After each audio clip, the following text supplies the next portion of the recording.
In 2017, billionaire investor Dan Peña said something on camera that sent shockwaves through the crypto world. If we know who created Bitcoin, it would go to zero. Zero. Not crash, not dip. Zero.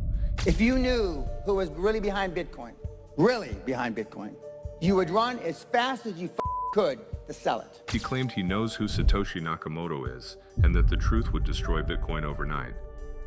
Well, on February 1st, 2026, the Department of Justice dropped 3 million pages of Jeffrey Epstein files, and buried in those files, evidence that Epstein didn't just know about Bitcoin, he may have created it.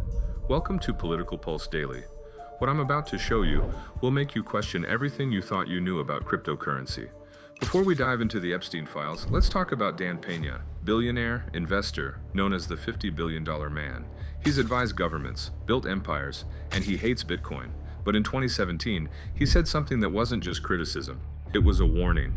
If we know who created Bitcoin, it would go to zero. Not might crash, not could lose value. He said it would go to zero. Instantly. Why? Because according to Peña, Satoshi Nakamoto isn't some libertarian genius coding in a basement. He's someone you would hate, someone whose involvement would make every Bitcoin holder dump their coins in seconds. Peña claims he knows who it is, but he won't say. He just smirks and says, "You'd be sick if you knew." Well, the new Epstein files might have just given us the answer. On February 1st, 2026, the DOJ released the largest batch of Epstein documents in history. 3 million pages, 2,000 videos, 180,000 images. We covered the billionaire bombshells in our last video, Elon, Bill Gates, Reid Hoffman, but there was something else in those files that flew under the radar. Jeffrey Epstein's involvement with Bitcoin. Here's what we know from the files. Number 1. Epstein donated $850,000 to MIT Media Lab between 2014 and 2019.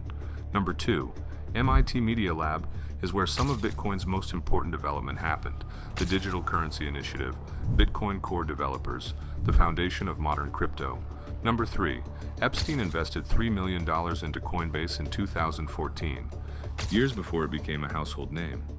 Number 4. Epstein funded Blockstream, a company building Bitcoin's infrastructure. 75% of Bitcoin's code contributions came from developers Epstein financially supported. 75%. And number 5.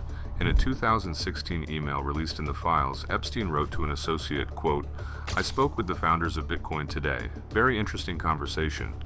Founders, plural, but Bitcoin only has one founder, Satoshi Nakamoto. Unless Satoshi isn't one person. For over 15 years, the identity of Satoshi Nakamoto has been crypto's greatest mystery.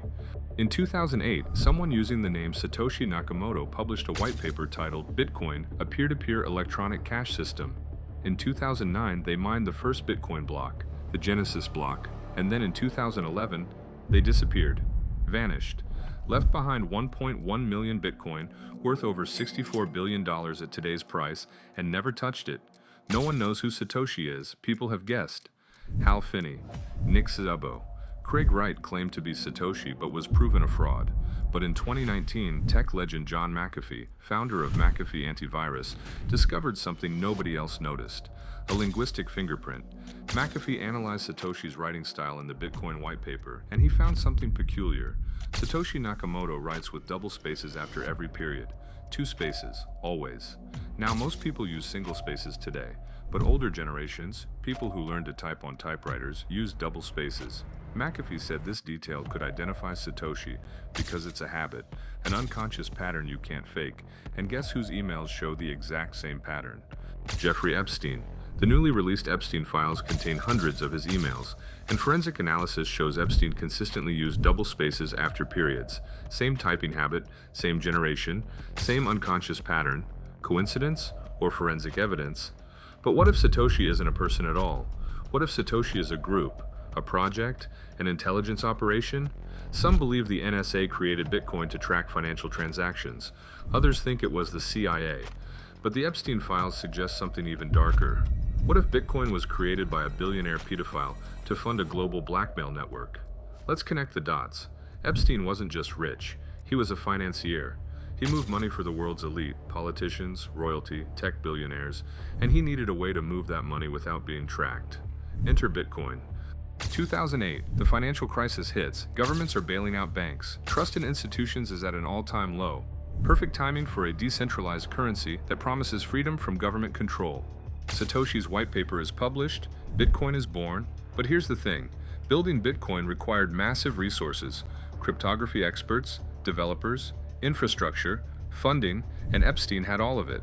The files show Epstein met with Adam Back, the creator of Hashcash, the technology Bitcoin is based on. He met with Gavin Andresen, one of Bitcoin's lead developers. He funded MIT's digital currency initiative, where Vladimir van der Laan, another Bitcoin core developer, worked. In 2014, Epstein invested $3 million into Coinbase. At the time, Bitcoin was worth $300. Today, just under $60,000. That's a 20,000% return. Coincidence? Or did Epstein know something the rest of the world didn't? And then there's the writing style. John McAfee discovered that Satoshi Nakamoto uses double spaces after periods, a typewriter-era habit. Guess who else does that? Jeffrey Epstein. In every email, linguistic forensics. It's how they caught the Unabomber, how they identified anonymous authors throughout history. And it just connected Satoshi Nakamoto to Jeffrey Epstein. And then there's Blockstream. Blockstream is a company that builds Bitcoin infrastructure, Lightning Network, sidechains, core protocol development. According to researchers, 75% of Bitcoin's code contributions from 2015 to 2019 came from developers funded by Epstein through MIT and Blockstream. 75% of the code running Bitcoin was written by people Epstein paid. Double spaces, MIT funding, Coinbase investment, developer meetings, 75% of the code. Still think this is a coincidence? When this information started spreading on February 2nd and 3rd, crypto Twitter exploded. One user wrote, "I feel sick. We've been funding a pedo ring since 2015. Another said, "If Epstein created Bitcoin, I'm selling everything. I don't care if it crashes." A Bitcoin developer tweeted, "The Epstein-MIT connection has always been there. We just didn't want to look." But here's where it gets weird. On February 3rd, a fake email went viral. It showed Epstein emailing Ghislaine Maxwell saying, "Bitcoin is ready, Satoshi sends his regards." It was debunked within hours, photoshopped, fabricated. But here's the thing. The fake email made people look at the real evidence, and the real evidence is damning. Epstein didn't need to be Satoshi to control Bitcoin. He just needed to fund the people building it, and he did. So let's go back to Dan Peña's warning. If we know who created Bitcoin, it would go to zero. What if he wasn't talking about one person? What if he was talking about a network, an operation? Think about it. If the world found out that Bitcoin was created or heavily influenced by Jeffrey Epstein, what would happen? Institutional investors would bail. Governments would ban it. Holders would dump. Bitcoin wouldn't stay at $58,000. It wouldn't drop to $20,000. It would crash to zero. Because who would want to hold a currency built by a pedophile? The double space evidence, the MIT funding, the developer meetings, the $64 billion sitting untouched in Satoshi's wallet. It all points to one conclusion. What if Bitcoin was designed to be controlled? What if the decentralization was always a lie? If Epstein funded 75% of Bitcoin's development, he could have embedded backdoors, hidden control mechanisms, ways to track, freeze, or seize Bitcoin without anyone knowing. And if Epstein was working with intelligence agencies, which many believe he was, then Bitcoin isn't freedom, it's surveillance. Dan Peña might know this, and that's why he won't say the name. Because once people know, it's over. So here's where we stand. Jeffrey Epstein funded MIT Media Lab. He invested in Coinbase, he bankrolled Bitcoin developers, he met with the people who built the technology. 75% of Bitcoin's code came from people he paid, and his emails show the same double-space typing pattern as Satoshi Nakamoto, a linguistic fingerprint discovered by John McAfee. Billionaire Dan Peña claims that if we knew who really created Bitcoin, it would crash to zero. Is Epstein Satoshi Nakamoto? The evidence is circumstantial, but it's mounting. The typing style, the funding, the connections, the timing, 1.1 million Bitcoin, $64 billion, sitting untouched since 2011. Why hasn't Satoshi moved it? Because he can't. Because he's dead. Or is he? Find out in our previous video whether he truly is out there or not. At Political Pulse Daily, we're not here to tell you what to believe. We're here to show you the facts and let you decide. If you want updates as more Epstein files drop, and trust me, there's more coming, hit that subscribe button. Turn on notifications, because this story is far from over. Dan Peña said you'd hate who created Bitcoin.